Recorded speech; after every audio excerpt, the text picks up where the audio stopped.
So, welcome everyone. Erin Snow, our clinical director, is joining tonight, and are going to start with questions. And we have several, and we invite more.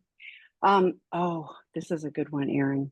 I can't get through to my essay. He doesn't know the difference between talking about his feelings and talking about what he did. He thinks it's the same thing. When he acts out without thinking about me, he dumps his confessions, says I shouldn't be mad because he's trying to be honest, and this is why I can't tell you anything, exclamation point. I wouldn't have to if he stops lying and cheating. Please explain to him the difference. Yeah, good question. So ultimately, being honest, first of all, does not mean that your partner's not allowed to have feelings. Honesty is a step in the right direction. However, the way that she puts it here is dumps his confessions, right? We call this trickle disclosure. We call this offloading guilt. And ultimately, really, it's more about, as you can see kind of in the write-up here, it's more about him saying, well, like, don't I get a pat on the back? Don't I get a cookie? I'm being honest with you. Like, here, take this. Totally discarding the fact that like what you're sharing is harmful and traumatic to your partner again. And you said that he doesn't know the difference between talking about his feelings and talking about his acting out. And the way I read that is that you're more interested in having honest conversations around what's going on with him, how he's feeling, you know, versus this, like, I'm just going to tell you what I did and I want you to support me. Like that's like being like, you know what? I got hit by a truck. Okay. And all I wanted to know was to know the truck was coming the next time. And then I told you about it and I hit you with the truck again. Why are you mad? I don't get it. Why are you upset? It's like this logic it's traumatic. It lacks empathy. And what I'll say is that most sex addiction is underlying by intimacy disorders, which what all that means is that I don't know how to sit in my own skin. I don't know how to feel my emotions. I don't know how to even identify I'm having a feeling. Often in early recovery, I don't know how to ask for what I need. I don't know how to have empathy and sit in compassion, where I can hold the partner's emotions without, taking it personally and going to victimhood and all of that, which there's immediately like defensiveness and victimhood here. So I'm assuming this person's either in early recovery or still has some work to do. But what I would do, I would be getting with your CSAT therapist and saying, I need a plan for this. I need a plan for what do we do if there's a relapse? I need a different form of emotional intimacy and empathy here. And we need help with that because we're missing each other. He's up here and I'm down here and I'm saying the things that I want. And he's giving me something else, which continues to hurt me. And we're not moving forward. So I would just say, you need a plan around when these things happen. In recovery, can relapse happen? Yes. Does it mean that I should walk in the door and just like dump on my partner what's going on? Or is there a way that we could say within 24 hours, you will schedule a therapy session and we sit down with that person and navigate how this feels. What am I going to do next? What are the boundaries that are in place when this happens? And it shouldn't just be that when I relapse, I dump it on my partner and I walk away being like, what? I was honest with you. Like, an amends in recovery is about changed behavior. It's not about I'm sorry. It is not about I'm being honest with you, like let it go. It's about accountability and changed behavior. So you as the betrayed partner writing this, of course you don't feel heard. Of course you don't feel seen. The behavior hasn't stopped. Like, so this person's either not in recovery at all or in early recovery, very much struggling, needing to consider what more support does he need, where he can actually get some time in recovery so that his actions are healing because he's doing what he says he's going to do. He's actually maintaining sobriety. He's not acting out anymore. He's not continuing to hurt you. And that's when healing can begin. How can you even get up from the truck hitting you if the truck keeps hitting you, right? And he's over here like, get over it. So yeah, all around, I want to honor that this is an incredibly difficult situation. It's for addicts, it's difficult. They have to relearn everything they've learned to do, figure out new coping skills, like process trauma, do really hard things. But for the betrayed partner who's over here just trying to say, I'm trying to work through this with you, but you continually keep hurting me. And so my question is, A, what is he doing to support his recovery? He should be in a group. He should be seeing a therapist. He should be going to 12-step meetings, you know, and you can't even prepare for like a disclosure, full therapeutic disclosure here, because he hasn't stopped acting out. He's continually dumping new information and lying and cheating and all the things. So, I mean, at this point, I would say you guys definitely need a plan that involves boundaries, that involves expectations, that involves therapeutic support, community support. And I would just say for you right now, betrayed partner, unfortunately, I know what this feels like, and you need a lot of support around you because your partner is not showing up in a way that is showing that he's making strides forward in recovery right now. And what are you going to do in order to weather this storm, whether you choose to stay or go? You know, it's like, again, being hit by the truck. You didn't cause that or create that, but you do have to heal from it. And so you have to figure out, what support do I need to regulate myself, to surround myself with other, you know, betrayed partners that aren't going to judge me. What self-care do I need? You know, there's a lot of options in our platform, a ton of which is completely free, most of which is low cost. You know, our Empowered Women's Retreat is really incredible for meeting a community of women that are all going through this together and learning solid boundary skills, processing the anger and the hurt and the pain and this feeling of, I cannot get through to him, which might mean it's time to stop trying to get through to him. It might mean I'm going to take space. I'm going to back away. I am going to begin taking care of myself, put those boundaries out there, and I'm going to sit back and watch what he does.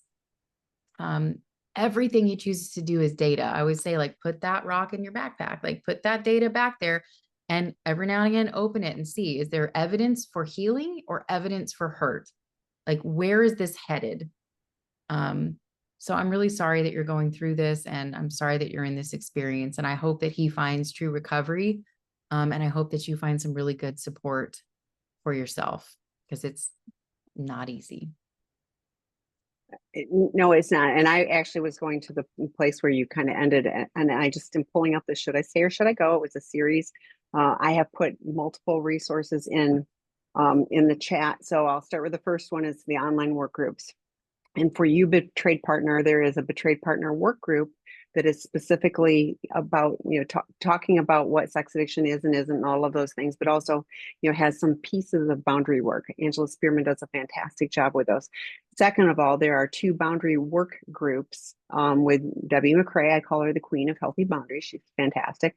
And she can help you because, yeah, the stopping trying, like, he's completely not getting any of this. And so what can you do to hold healthy space for yourself so that you aren't on that massive roller coaster? Sure. Is it going to bug you? Sure. You know, but you can also go, yeah, I don't need to hear what you're doing about acting out. I want to hear what you're doing to change, you know, because I was thinking the same thing. It's like, well, if I just, you know, if I keep punching, you know, saying, sorry, I'm being honest, I punched you, but okay, I'm going to come punch you again. I'm sorry, but I can't.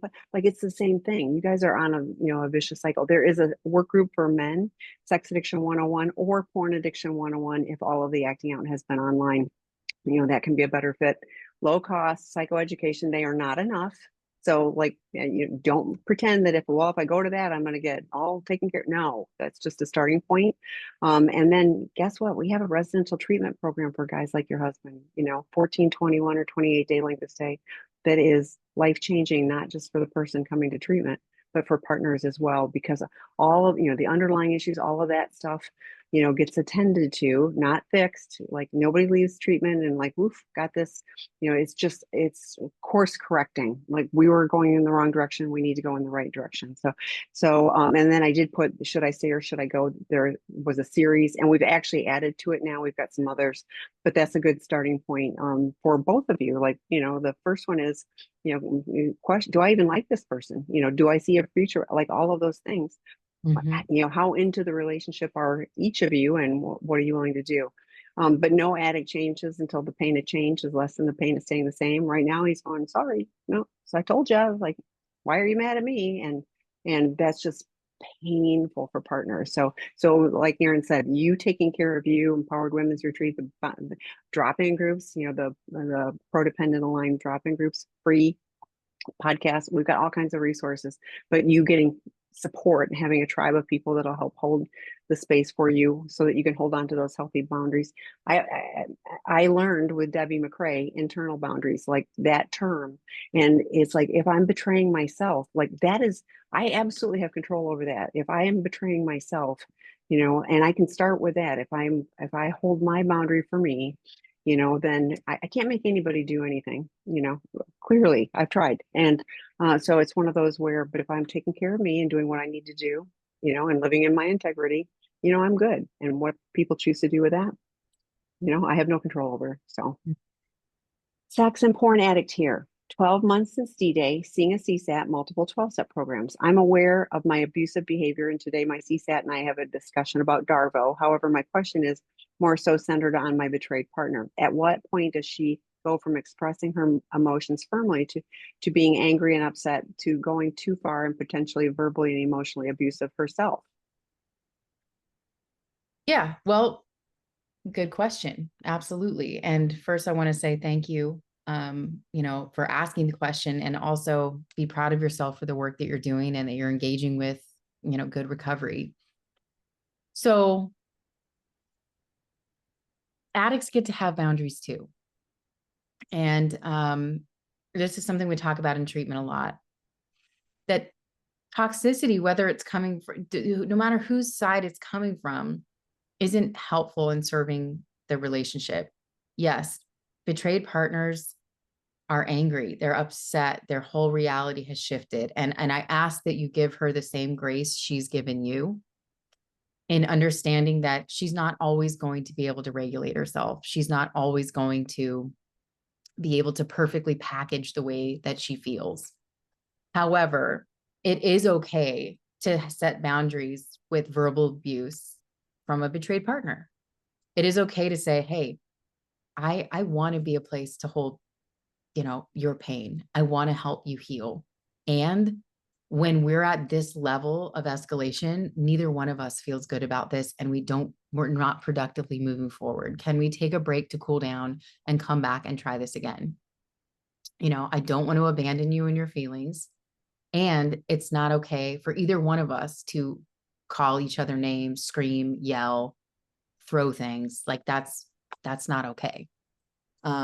And trust me, I get it. I have had huge emotions, and I have personally an internal boundary for myself, is that even in this process of betrayal trauma, I am going to figure out a way to regulate myself before I bring this to my partner.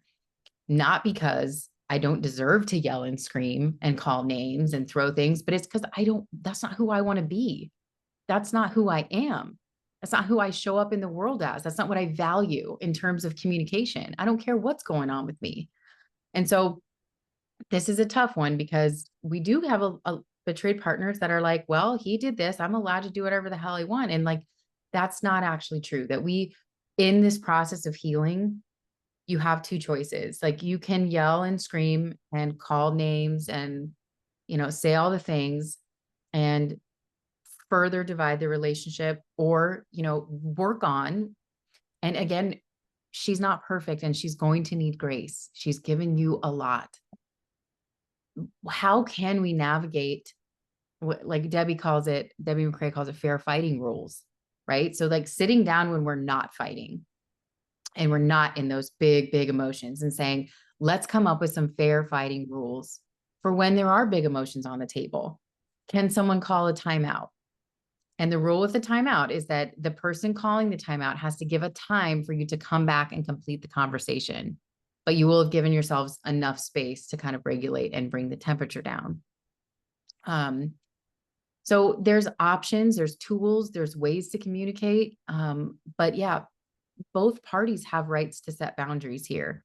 And I wouldn't say, I mean, as a therapist myself, if I had two people sitting in my office, I don't care who's done what. I'm not going to sit and listen to someone call names and scream at somebody else. I'm just not. And again, it's not because that person doesn't deserve to have those feelings. They do deserve to have those feelings, but there are productive ways to process through them in a way where it creates more healing than it does more damage. Like our kindergarten teachers always say, like, two wrongs don't make a right, you know? So yeah, you are absolutely able to set boundaries. I would say try to do that in a way that's saying, I do want to be a part of your healing. I do want to be a place where you can bring your pain to me. I'm just wanting us to move away from yelling, screaming, physical, throwing things, any of that. So Matt Wheeler, who does webinars on Friday afternoons, talked one time, he was talking about the healthiest relationships have the most boundaries. And I'm sure I did a head tilt and kind of going, And but then, the expectations, everybody's feeling safe and you can move towards each other. I often refer to Dr. Rob did a podcast with Dr. Stan Tech in January of 2019 on sex, love, and addiction. And it's called We Do. And it talks about in a healthy relationship, we are working to do things that will help move the relationship forward. So what Erin was talking about with like, do we want to create a bigger gap or are we really trying to move towards each other? I think if everybody keeps an eye on the goal, then you can go, is this going to help? And one of the things I was talking about a moment ago was internal boundaries. And it is not, it is not something I would want to do to be that. I hear partners all the time that are going like, I've turned into, I was never like this. And so I know that it's outside their, of their, what they want to be and how they want to show up. I often say, make a plan when you're not in the moment and have an agreement. I find people to be very smart people. And if you're problem solving together and you have mutual buy-in, that's the thing. It's not one person going, you're going to do this. Yep. If it's a collaborative effort, then, this is our agreement and this is what we're going to try. And you won't do it perfectly, but you go, okay, that was like that mostly worked. Maybe we, tweak it a little bit, but hey, that was way better than this, 4 hour, knockdown drag out that we've experienced or the name calling. I mean, it's just like, that's the stuff that is so painful. And yes, I agree, trade partners are hurt and they, often want to do the hurt back. But ultimately, I mean, we talk about hurt people, but healing people can heal people, they can help other people heal. So you're in a place where you're working towards healing. So you do have the ability to, it's hard, to hold space for emotions. But yeah, set boundaries of like, yeah, I'm not going to be called name. I'm not going to call you a name, but I'm also not going to be called a name. And if you guys are paying attention to your bodies, I bet you start to feel it somewhere, and if you're paying attention or you go, gosh, it looks like I see on your face, you're looking like you're getting upset. Can we, take a, co-regulate? Can we, can we do a breathing exercise together so that we can discuss this, like there's so many things that you can do, but if you keep doing the same thing, nothing changes. So I'm glad you're asking, and I hope your partner is open to having, I mean, it's better results. Like, why would we not want to, get out of the drama? So, and here's another thing, you're 12 months in, you knew before you were doing this stuff and she didn't. And so she's, in a different place than you are on a healing cycle. So yeah, grace, for both of you on this journey, but it sounds like you're working towards, continuing the relationship and you can, if you guys keep doing the work, you can have a better relationship than you could have ever imagined. So keep coming back. So. Yep. It's been 2 months since D-Day with my girlfriend, 2 years. We separated and I have been focused on recovery since CSAT, SAA, group therapy, and focused on empathy and healing work. However, We share a lot of mutual friends and still see each other in many group settings. I give her as much space as I can and I don't engage or interact with her. But I'm worried just my presence is harmful to her healing. Should I self exile myself from mutual friend settings since I'm the one at fault? That's another really interesting question. Good question. And Yeah. I would say I can tell a lot from a person just by the question they're asking. And Mm-hmm. it shows that you're doing some work. Mm-hmm. Um, you're 2 months in. Mm-hmm. So I would ask her. I would I would say, hey, I don't want to make you uncomfortable. And while in these spaces, I'm trying to give you space. I can imagine that even the fact that you're there and you're with mutual friends and you're not communicating brings up questions that people are beginning to ask her. Why aren't you guys talking? Are you guys broken up? Or what's the deal with you guys?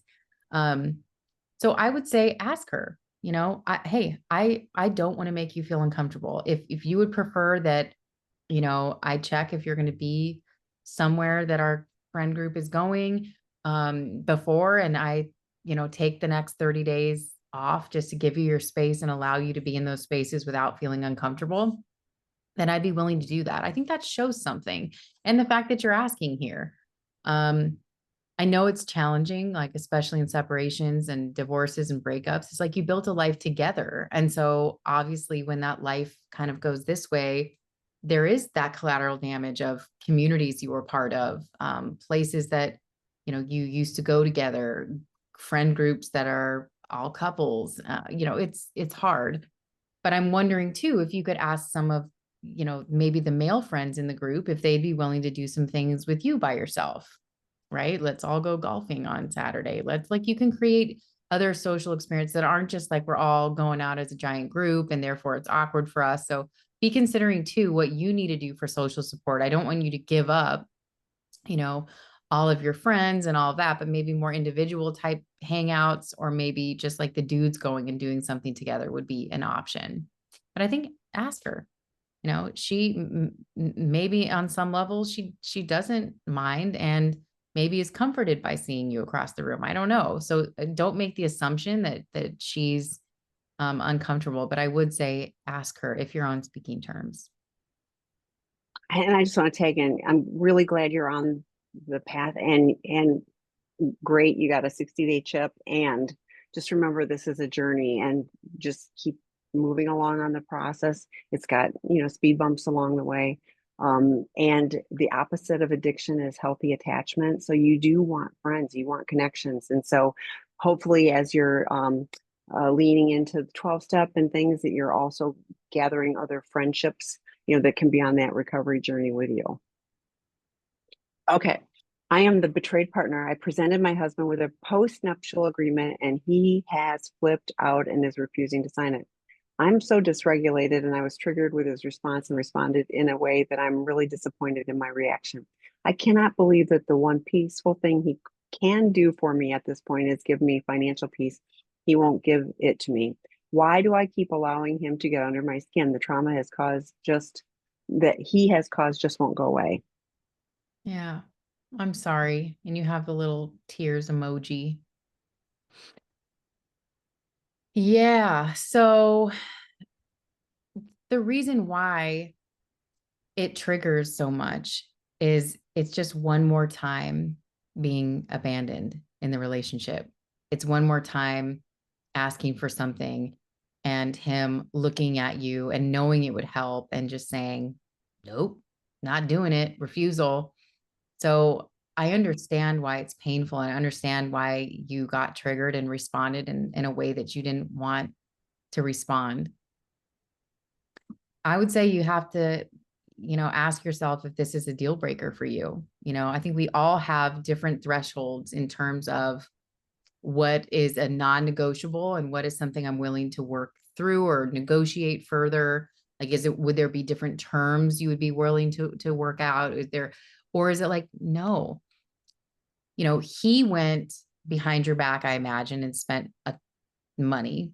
People spend exorbitant amounts of money on sex addiction, that you didn't have a say in. And I imagine that whether or not he's the breadwinner or you're a stay-at-home mom or who made more money doesn't matter. When you're married, it's our money. It's our money, and there's transparency and there's lying. And you have those two options. And so I think sometimes we'll get clients that they think because they made all the money that they can spend it however they want, and they will have secret accounts and move money around and all of the things. And that is cheating. That is financial betrayal on top of the actual betrayal that you're experiencing. So I understand why you would be upset about this. So I would take some space and really just think about, okay, is there a certain aspect of this that he's upset about? Is it the whole thing, because he doesn't believe that he's going to change? Is it like, what is it that's actually going on here? And what do I need? What do I need to feel safe? And you're saying this is the one thing that he could do to provide me some semblance of peace, is to know that I'm financially taken care of, which any loving partner would want to do for their partner. It's why we get life insurance policies. It's like, if this ended tomorrow, I would want to make sure that my partner's okay. And so I would just take some space and regulate and get really clear on what do I need to feel safe here. And if it's, I need this post-nup agreement in its exact form to be signed by this person, and they're not willing to do that, then you're moving in separate directions. And sometimes setting that boundary is enough for them to say, wow, okay, she is actually serious. Like, it's like, dude, you could deal with a post-nup and the possibility of our relationship healing, and you getting help and me getting help, and us having relationship 2.0 that's better than we, could have thought. Or you can deal with divorce now. Like, most states at this point are pretty 50-50. It's, so I'm just saying, I would, it's not necessarily you're allowing him to get under your skin, is that this is real pain. This is real hurt. And especially in the earlier days, regulation is really hard. It comes from this like guttural primal reaction that's just self-preservation and trying to protect ourselves. And so get a lot of support for yourself, seek some legal advice, seek some legal counsel, just like as a consultation, to say, what are my rights here? If we were to divorce, what could I expect to, have, just to get yourself educated to actually know whether or not, you are protected if you stay, and he loses all of your money, continues to spend it in an irresponsible way, or tries to screw you over in a divorce. So those are just some thoughts, but I would say get really clear on what you need, and really that's getting honest with yourself. What do I need? If it's I cannot roll over on this one thing, then do not, because you're worth security. Yeah, and from what I'm reading, you did not anticipate this level of, like the flipped out. Like, Yeah. you might have expected a little, pushback or something like that, but it sounds like, he went, way off the deep end. So, yeah, I added one more. Arlene Rosen did a special edition webinar on collaborative divorce. May be useful for you. I mean, it's one of those where not everybody is able to do that, but it's a way better option. I have already put in, should I stay or should I go? And I'm also curious about, if this is part of your healthy boundaries on, from a financial standpoint, what is the concept? Like, what was the stated consequence if he was unwilling to do that? Because that may be, you needing to hold your internal boundary. I don't know. I'm just throwing that out there too. So, but I'm really sorry. And yes, give yourself some grace of like, yep, that was really bad. And hopefully, I'm hoping that you're doing some things that'll help you regulate again, so that, I get that, this is really painful, but like Erin said, prioritizing your regulation is, how you move through this. So I shouldn't have taken my glasses off. My husband is a PA. D-Day was over 5 years ago. For 20 plus years, my husband has been displaying victim mentality. A few days ago, he told me he feels paranoid and listed a few situations that were safety seeking from me. One of those things was not parking on the residential streets where he was acting out. He thinks I'm the villain and he's the victim. He's wonderful to his therapist. His SA member seems like I'm always the one he blames. Am I his scapegoat?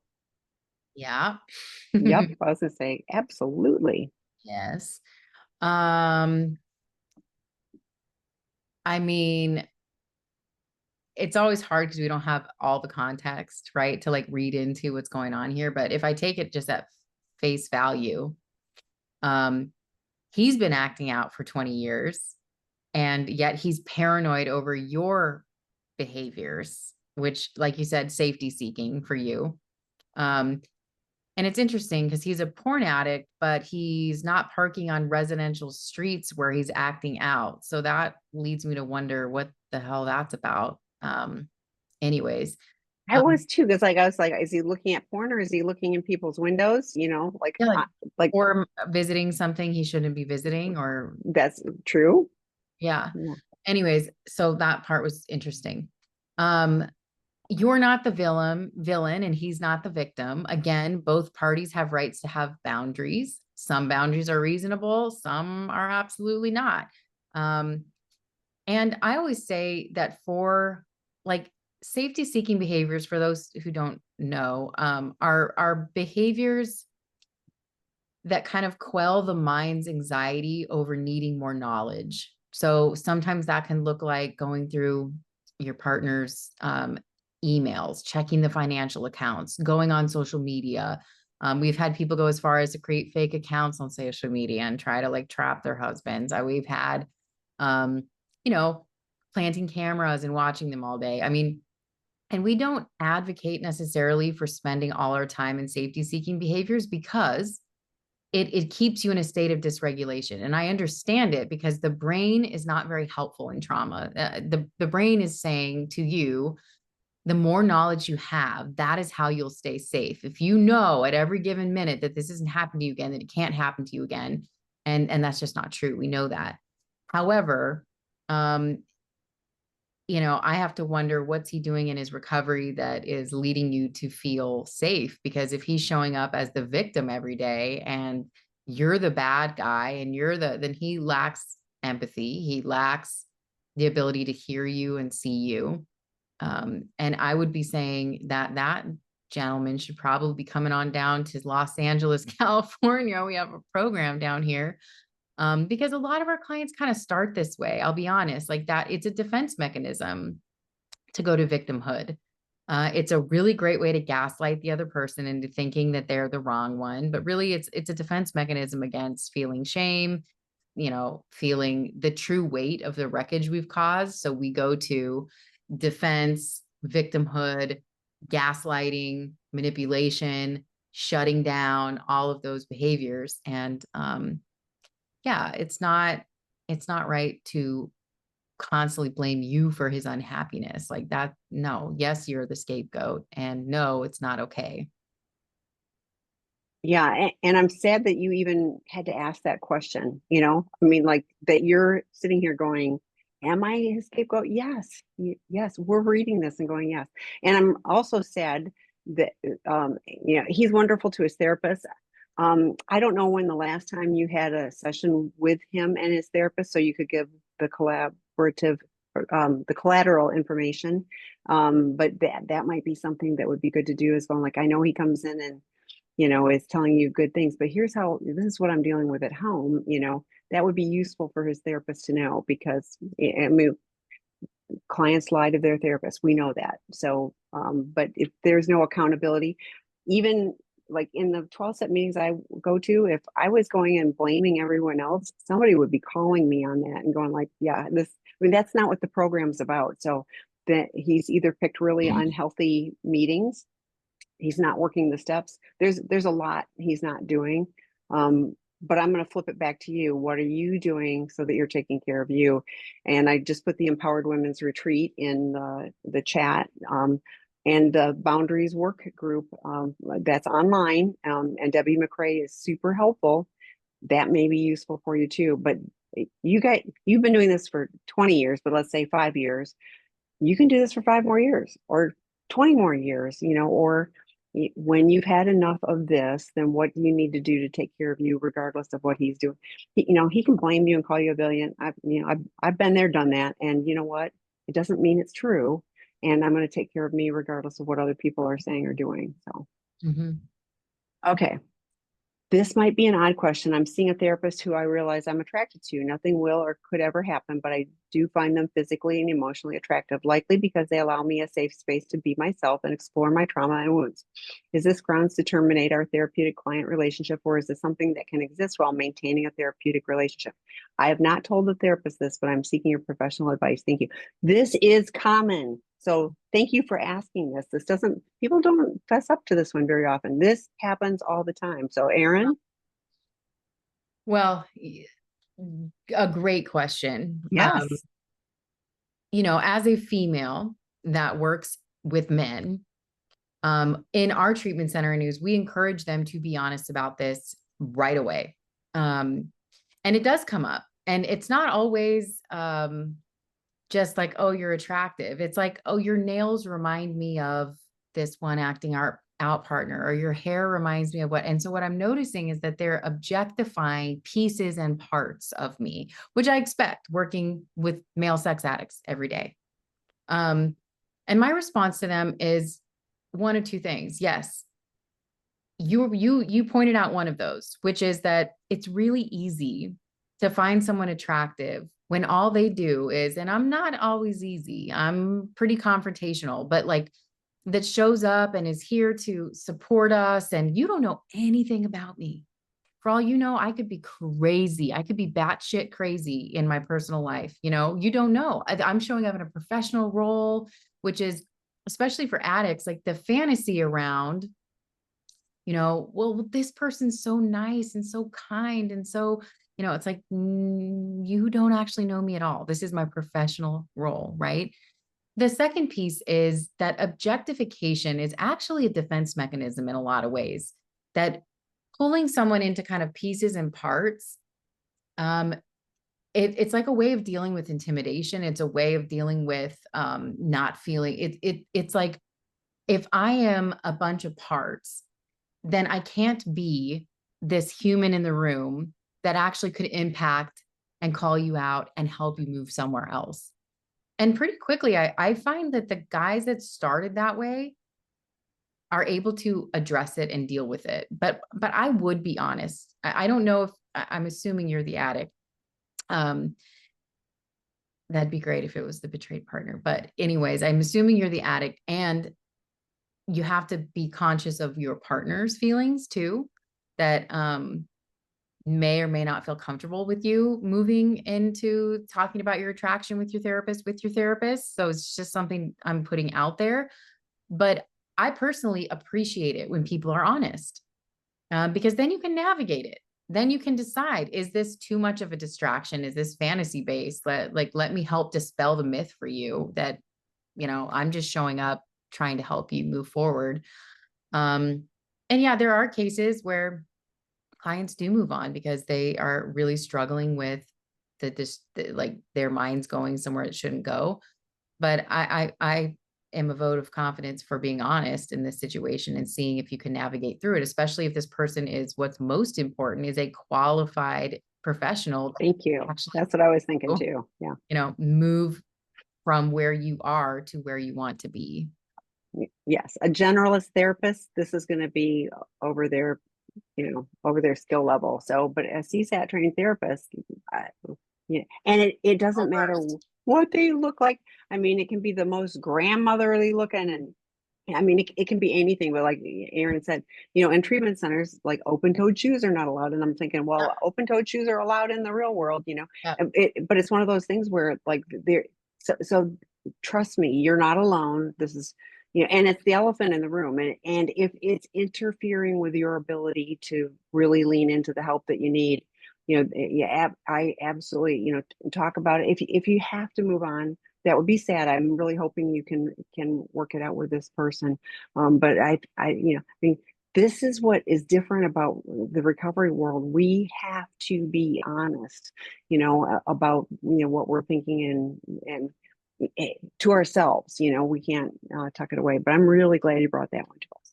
Mm-hmm. Okay, 2 years ago, I left my husband of 43 years because of a long-standing porn addiction, affairs, lies, gaslighting, etc. He has had a girlfriend since a couple of months after I left him. We don't communicate outside of gatherings with our children, my preference.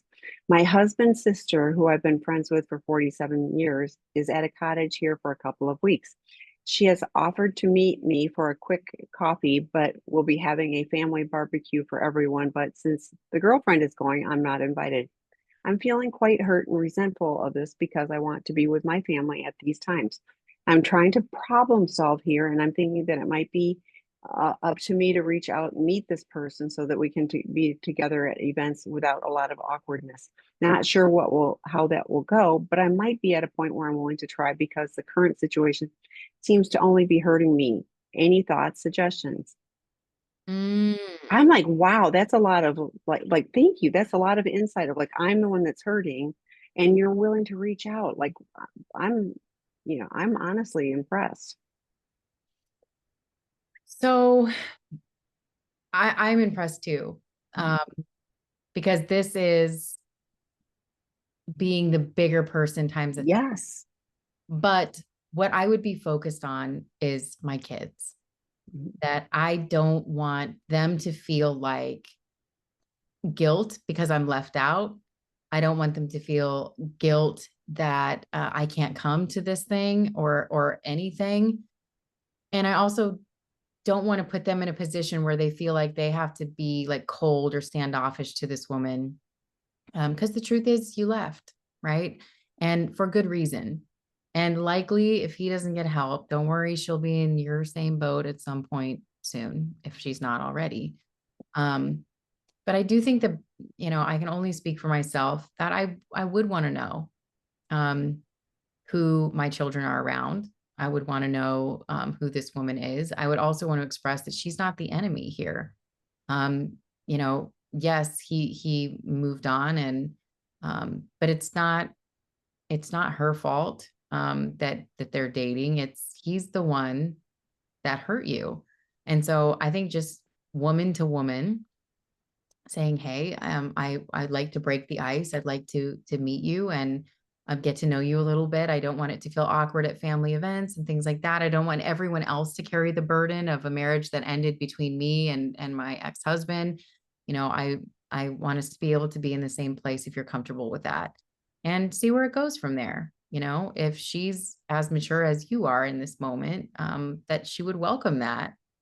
That yeah, I would welcome the opportunity to meet that person. And so, yeah, I kind of agree. I understand. I think a lot of people, especially in families, and it's his sister, don't want to get involved in the politics. They don't want to get involved in the drama. And so they'll leave out the person that's potentially going to cause the drama. And it's his sister and it's her house and it's her family barbecue and all of that. So she's going to support her brother, and her brother's bringing the new girlfriend, and he doesn't want to make her uncomfortable and all of the things. So it would be a little different if it was your sister. I'd be like, what? This is weird. Um, but if you don't want to be left out of those events and those moments, then yeah, someone's got to step up and say, I'm willing to make peace here. And typically it's the ex-wife that's going to have the problem with the new girlfriend. And if you're saying, no, that's not me, we ended our marriage, we've moved on, and I would like to be around for the sake of the kids, the family, to be able to all be together in the same space and say, let the past be the past. So that takes a very big person. And I feel you're up for the challenge. So that is my advice. Yeah, and I love, I mean, that you're still able to be friends with the former sister-in-law. So, and it may be part of that, but I always tell people if you leave the relationship, you will co-parent, you will co-grandparent. Like this is, so learning how to do it so that it isn't a burden, like Erin was saying, to the kids and grandkids, and people wondering who's gonna. I mean, like yeah, it like if you can show up and be adults, well, everybody benefits. Yeah. Yep. Okay. Part two, my husband is not in recovery and I'm moving out, hence I'm asking for the post now. So this goes back to that one to be signed. How can I protect myself emotionally while trying to work separation out with someone not in recovery? And we have small kiddos. I just want financial peace to remove myself from this emotional abuse. Wow. so he's not in recovery. Right. That's clear. Um, and you're moving out. Okay. I would be seeking legal counsel. Yeah. I would be seeking like a legal separation agreement that if you're not at the divorce point yet, but you're at separation, you can get an actual like notarized separation agreement that goes over custody of the children, goes over use of funds and finances. It goes over who can be at what house at what time, who's able to, access certain. So that's what I would be doing. Because clearly you cannot rely on him to be reliable, and you need to begin figuring out, how am I going to protect myself? And I'm so sorry you have small kiddos. That's like heartbreaking, that you're going through this right now and that they're going through this right now.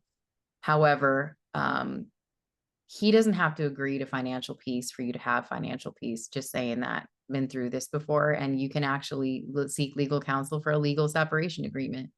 And if he doesn't want to do that, then move to divorce. And there is absolutely, protections for you and the kids, and child support and division of assets and all of the things. And I imagine he doesn't want to go that route, but he's not in recovery. Like, I don't know. I don't know what direction he's going to go, but he's certainly, um, and good for you. I mean, this is really hard. I know as a mom who had to do this with very young children, um, moving out is a huge step, and it's really hard because you, as a mom, we think about our kids first and foremost. We think about, um, how is this going to impact them? How are their little hearts going to manage this? And for a long time, I put that burden on myself to protect them and not leave, because potentially, you know, it would harm them. But the truth is, a happy mama, a happier mama that can actually, remain in her body and regulate and feel safe is all they need to be okay. So yeah, I would be seeking legal guidance and counsel. And I was thinking the same thing of the financial PEACE is more of a financial PIECE. It's a piece, and you getting the emotional regulation, peace, PEACE would be so much more. The legal system will work it out. I mean, unfortunately they do it all the time, but you taking care, like you said, there's emotional abuse, it's not working, he's not in recovery, so you taking care of you is how you take care of you and the kiddos. Okay, the next one. How do we deal with his flying monkeys family? They do not believe in addiction. He is telling them parts of what is going on, and now I'm the enemy brainwashing him, enabling him to do your intensives and courses for something that they think he is not even in need of. So I think his family is scared that if he gets better, he will see how they neglected him and how messed up they are. That may be they left him and caused this, and that is why they're sucking him back in. Does this kind of thing happen all the time? A lot.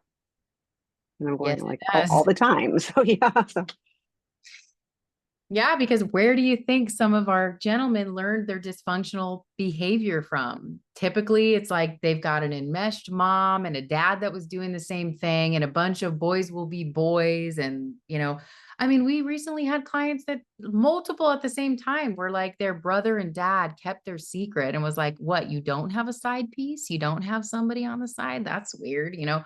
So you got to ask yourself, like, where did they learn this? And the hope is that as your husband begins to heal, it's exactly what you're stating here, is that he begins to uncover the layers of how he wound up here. Because clearly, he's in recovery and he's trying to do the right thing, but he's torn between these roots that he's had, that grew him up, and the man that he's trying to be or wants to be.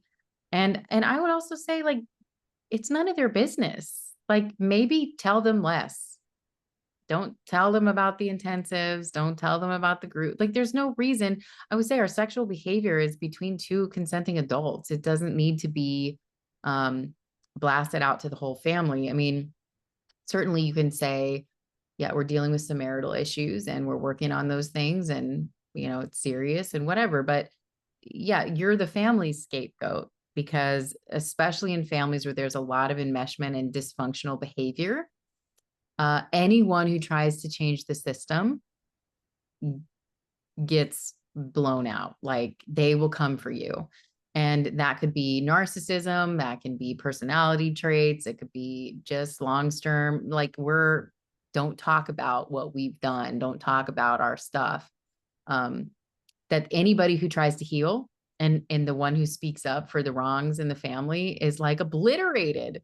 And so sometimes the only way to deal with that is to take space from it, because clearly there's some unhealthy folks in his family and they are not supportive of him getting help, and he's going to have to set some boundaries with them. He's going to have to recognize this and begin to be vocal about boundaries, and whether that's just like, we're not sharing what's going on with us. Don't talk to my wife that way. This isn't about my wife. This is about me and issues that I have with myself. Yeah, because brainwashing and enabling him to do your intensives. I love that. You're enabling him to heal. So good on you. Yeah. How Yeah. dare you? Yeah, I know. But yeah, I mean, eh, the system doesn't want change. Like this is what they're used to. And so, yes, you will be villainized. But yeah, I was thinking, why are you even talking to these people about any of this stuff? And why is he not saying, it's not my wife?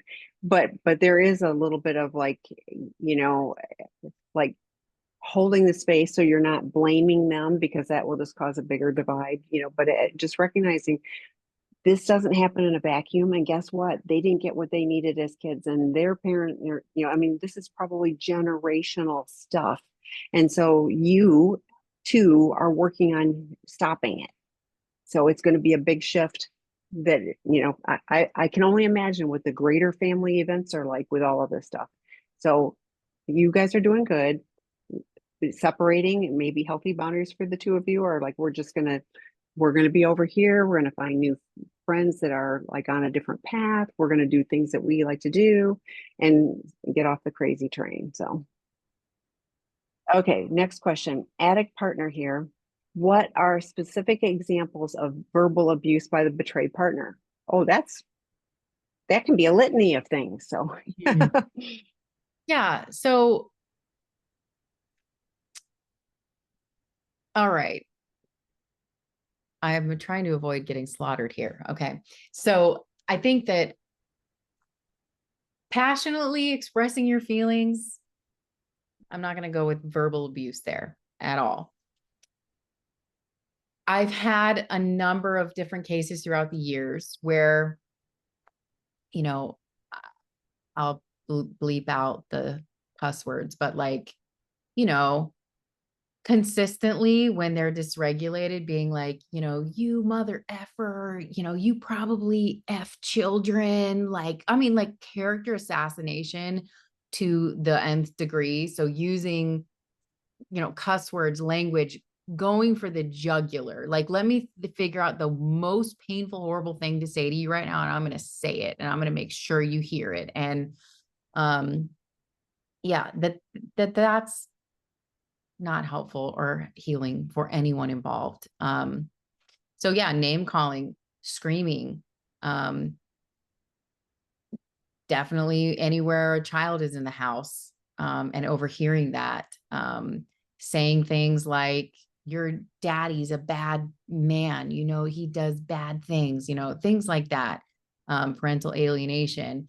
So it can look like a lot of things, but where I draw the line is, it's one thing to passionately express your feelings. It's even one thing to like raise your voice. Okay. We all do it. It happens. Things happen.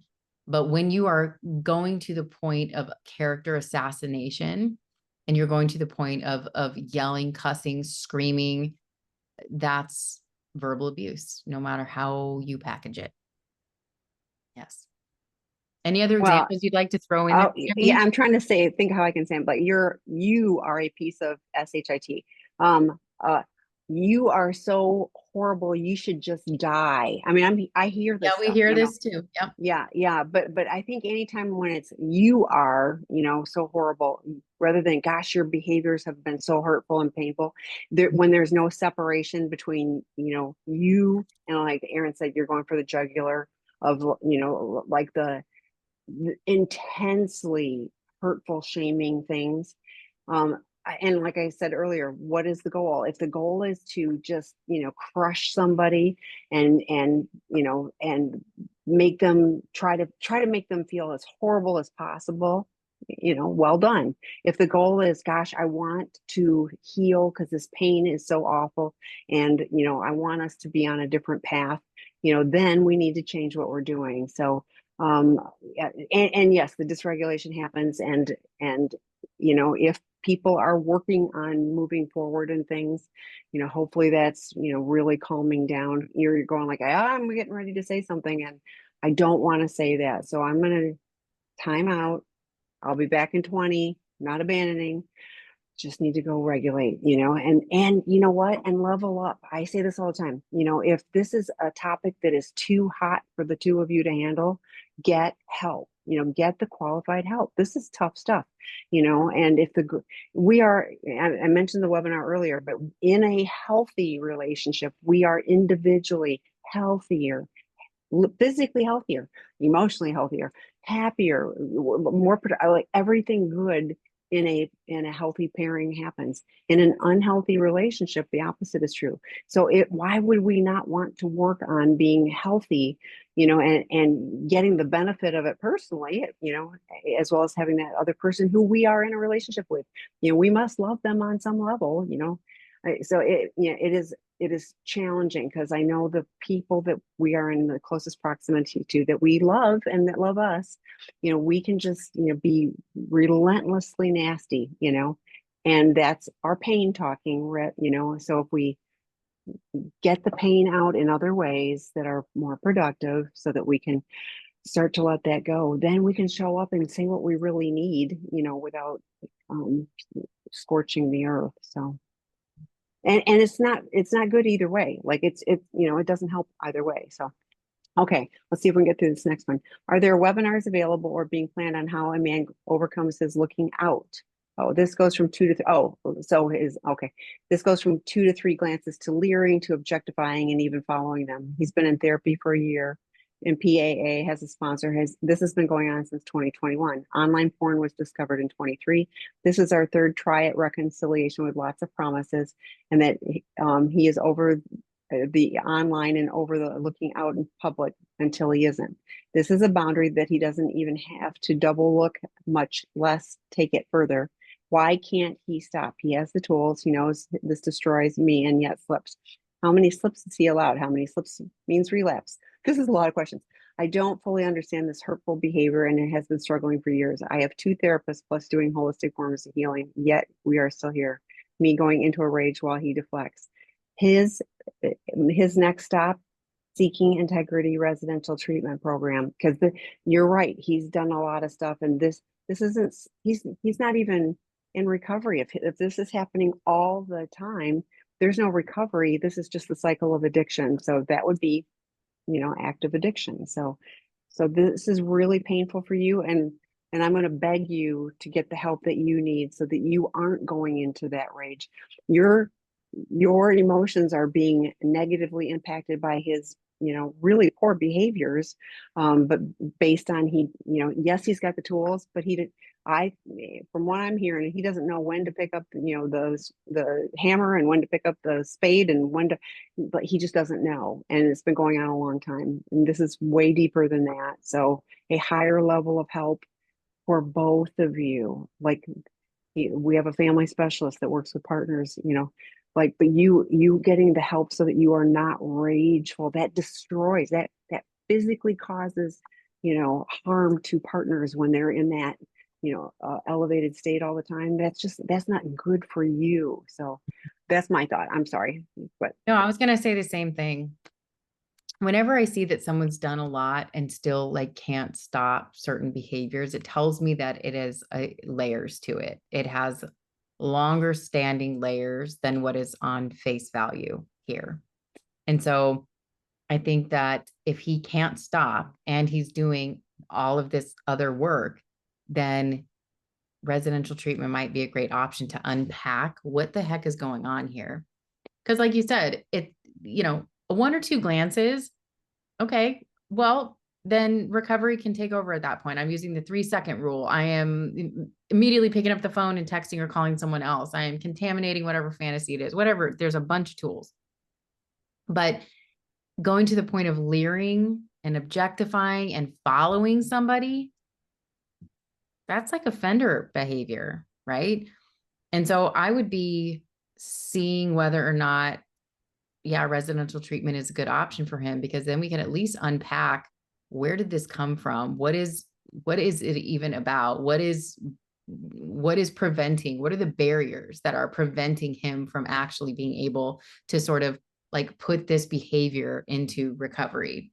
Because he may be able to put some of the other things into recovery, but this thing is like, and trust me, we have guys that that's what kicks off the addiction cycle right there, is visual stimulus and not being able to look away. And then if I can't look away, leading down that whole rabbit hole path that you're talking about.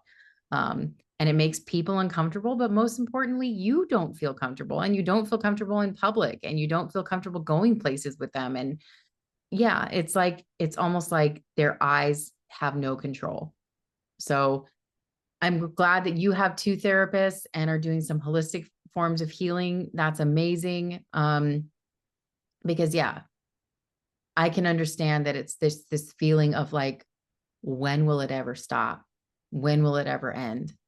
So keep going on your healing journey. And if he's not able to stop, take some space to be safe with yourself, and maybe set the ultimatum that he needs to get more help. I don't know. Yeah. There's way more, and I wish we could say, but we can't. So come No, we back, have 9 people. open questions right I now. know, I know. And I've sent some resources to a few of them. So come back. We've got special edition things coming up. Watch the schedule. There's more. So keep coming back. Thanks, everyone. Thanks, Erin. See you Have a next good time. night.